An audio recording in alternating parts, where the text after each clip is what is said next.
one of the things I definitely would like to see is the future of Black America be much more fully engaged and move beyond what I consider the speculative arts fiction Afrofuturist movement, to bring it to the policymakers, right? And introduce the decision makers in professional Black societies and the NAACP and Urban League and all these groups that are using the word future, but who really are not using futures thinking to inform their policy and their creativity design of the policies they want. So we retain this sort of reactive response.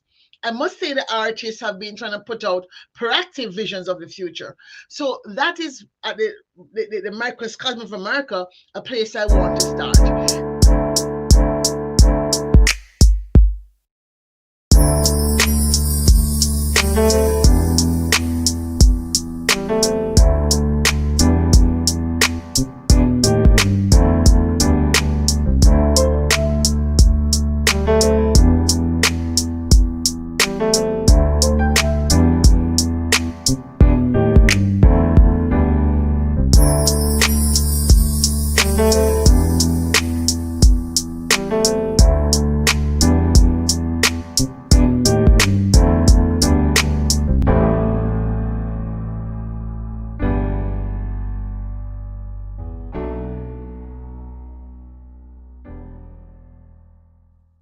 Hello, everyone, and welcome to the Foxworth Theory.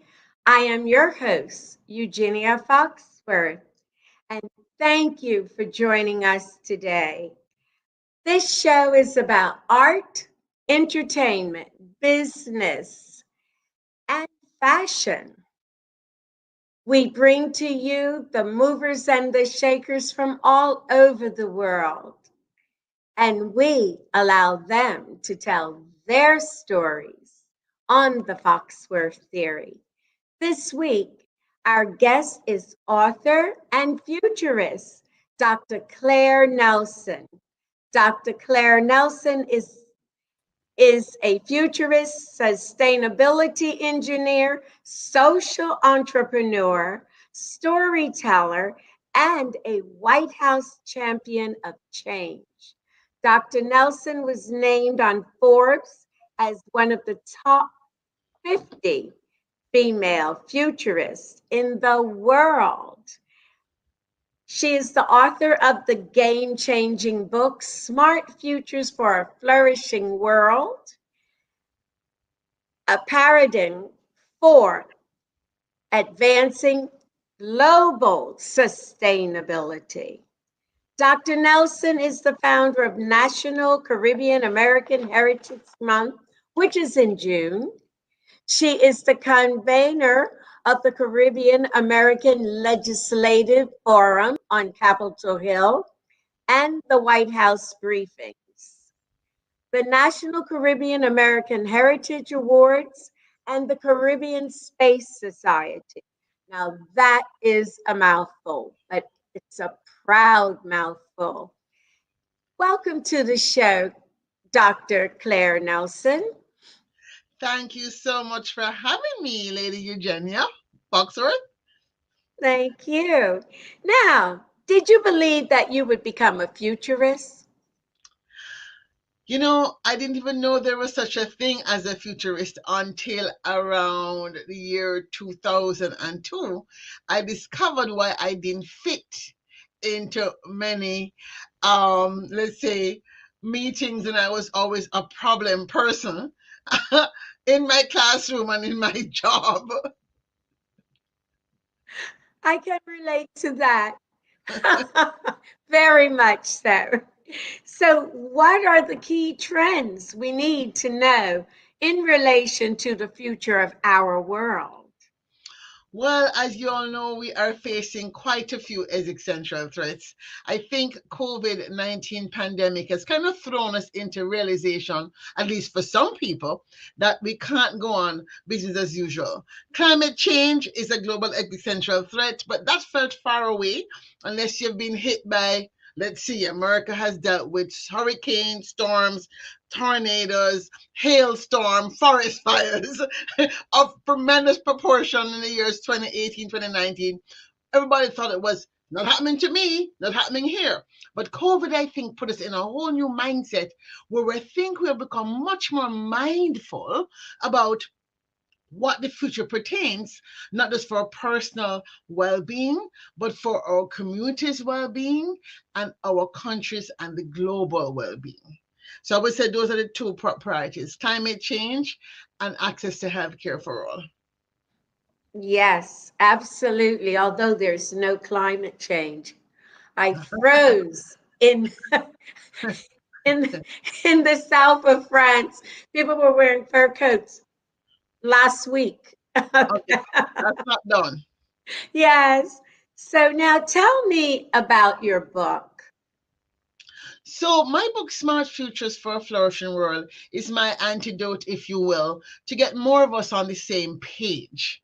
And it's a nonfiction book, but I must say I sneaking a part of my Caribbean personality because Anansi shows up to help gather the stories of how we're going to save ourselves from self destruction. You see, I have a challenge with putting out continued dystopian visions of the futures, all these movies, Matrix, Minority Report, Area 654956, and all these things, which shows a future that's dystopian and dark. Yes, artificial general intelligence is coming. Yes, it could be a problem, but if we stop now to design more intention in the future we want, perhaps we can save ourselves from that dystopian future. So, why smart? Well, I got irritated. And when I get irritated, I'm a Jamaican, so I get vexed. I'm going to do something. Oh, we're going to have a smart city. We're going to have a smart city. And I'm saying, yeah, but people are still going to be divided by equity and inequality and color and race. So we have smart cities, smart houses, smart watches, smart houses. And I'm saying, and one day I heard myself say, we're the only dumb thing that's going to be left in the universe because humans are so stupid. Why can't we get smart? And I, ding, ding, ding, ding, ding, ding, that's an idea. How would I quickly say that? So my word smart applies to a design philosophy, a framework that helps anybody who is a leader of anything, a policy, a product, a process, a program, a project, think more quickly about the 5 questions they must ask themselves in order to design something that's just a little bit more hopeful for our future, a little bit more smart for the future. And so that's what the Smart Futures book is about, teaching us how to ask these 5 questions and find the ending by saying, hey, and guess what? Anybody can do it. You don't need a certificate. You don't need a new degree. Wherever you are, wherever you have influence as a policymaker, as a product designer, as a fashion designer, can your fashion be more sustainable, right?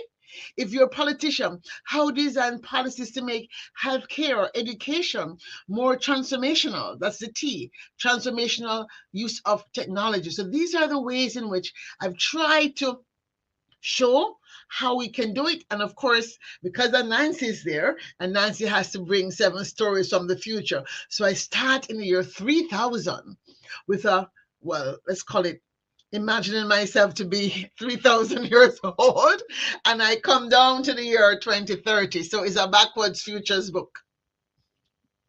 I love it. I can imagine what you went through as a child. I love it. I love your expressions, everything. So, what troubles you about the future of the US and its world affairs? Wow.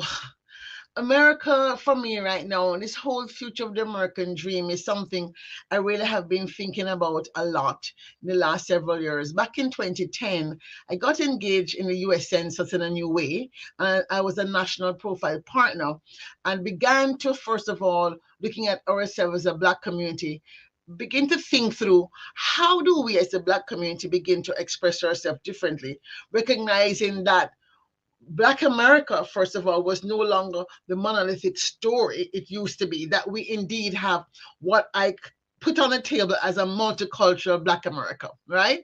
And so that was critical to, first of all, heal some of the gaps and wounds that exist between, let's say, the historic African American whose grandparents were slaves in this country People like myself, whose great grandparents were slaves in another country, and then people from the African continent who really have never experienced what it feels like to be labeled as other or less than because of the color of your skin. So we're a different mindset.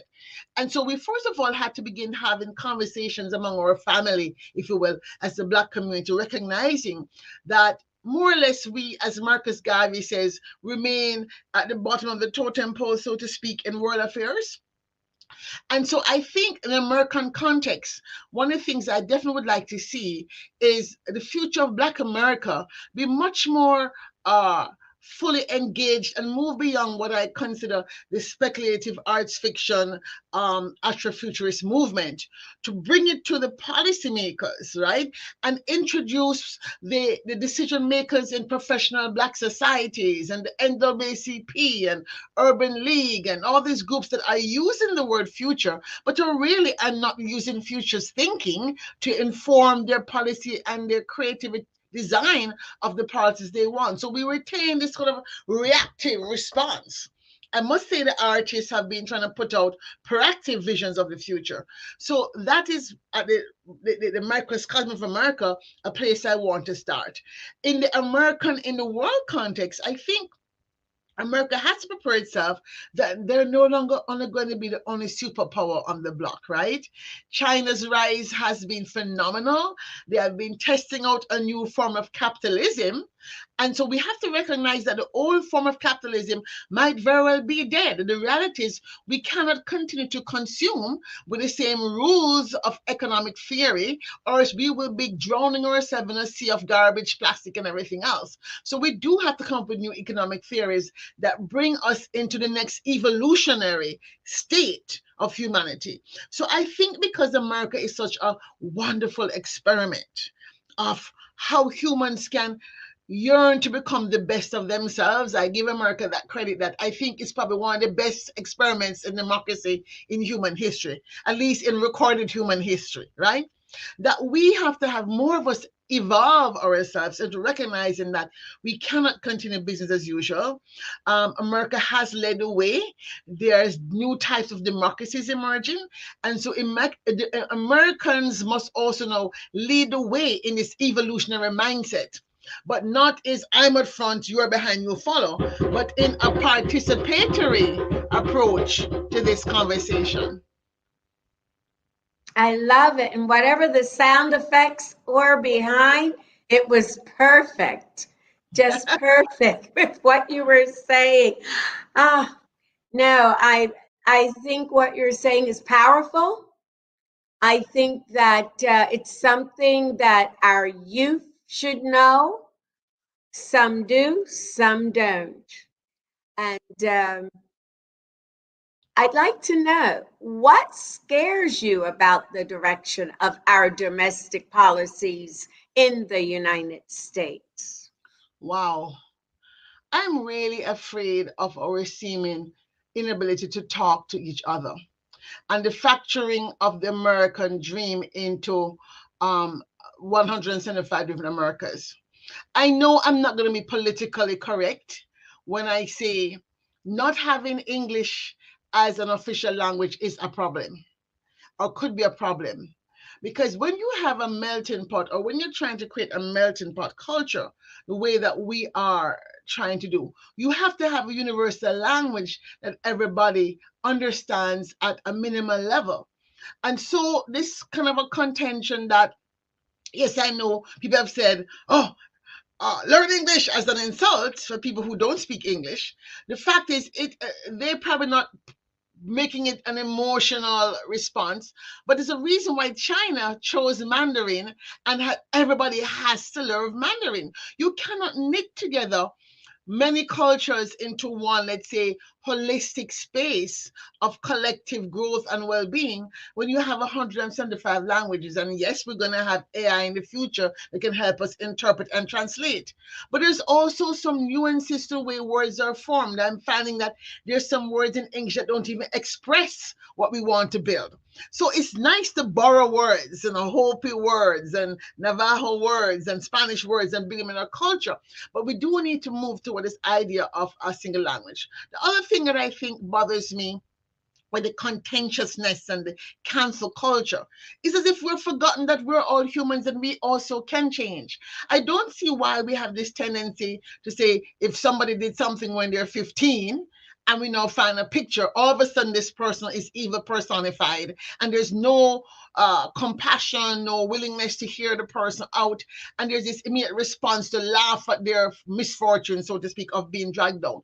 We need to have not this black and white approach to reality, but be able to see more gray. And I think that the last 4 years of being on what I call the trumpet call of madness, right, in our society has hastened us towards this very antagonistic thing where, unfortunately, Americans that don't understand anything beyond a ninth grade education, and that's a fact, most Americans don't, they don't read at a certain level.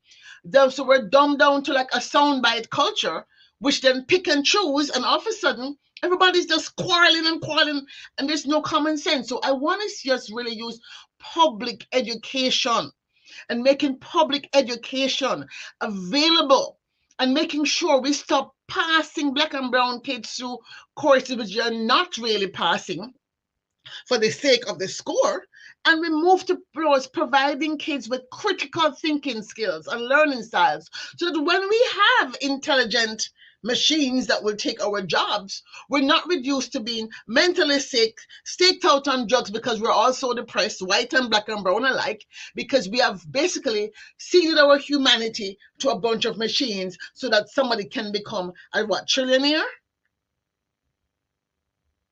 Yes, You see the point? yes, absolutely. Absolutely. I know that I'm not going to walk down the street with you because one of us is going to get run over or a brick falling on top of one of our heads, and we won't know who said the wrong thing that was politically incorrect. Yes, I'm here. I didn't respond because I was in awe, and all jokes aside, everything that you said is important to all of us. Yeah, I wanted to know what your fears were and what scared you, and you answered it. I will interject something before we take our break. And China, you mentioned China. You know, there are 200 dialects in China. And it's not like we can go to a place and they speak in the South, Geisha, we will understand, but there are 200 and they did narrow it down that it was mandatory. And on that note, let us take a short break and we will be right back with our very special guest and author and futurist, Dr. Claire Nelson. Thank you. Thank you for joining us on the Foxworth Theory. Be sure to tune in on Thursday at 9 p.m. on the Foxworth Theory Network.